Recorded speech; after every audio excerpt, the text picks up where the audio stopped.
Eine traurige Nachricht aus Amerika.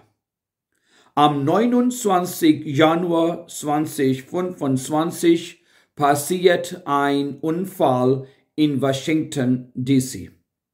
Ein Flugzeug von American Airlines und ein Hubschrauber der US-Army stoßen zusammen.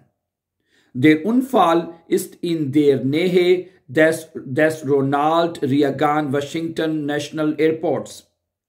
Das Flugzeug hat 46 Menschen an Bord. Der Hubschrauber hat 3 Soldaten. Alle sterben leider. Der Unfall passiert um 21 Uhr. Das Flugzeug und der Hubschrauber fallen nach dem Zusammenstoß in den Potomac-Fluss. Rettungsteams arbeiten schnell, um die Opfer zu finden. Es gibt sofort eine große Rettungsaktion. Feuerwehr und Polizei kommen schnell. Taucher suchen im Fluss nach den Trümmern. Der Flughafen wird für kurze Zeit geschlossen. Der Unfall erschüttert viele Menschen. Viele Menschen fragen sich, wie der Zusammenstoß passieren kann. Die National Transportation Safety Board (NTSB) übernimmt die Untersuchung. Die Flughafenoperationen werden später wieder aufgenommen.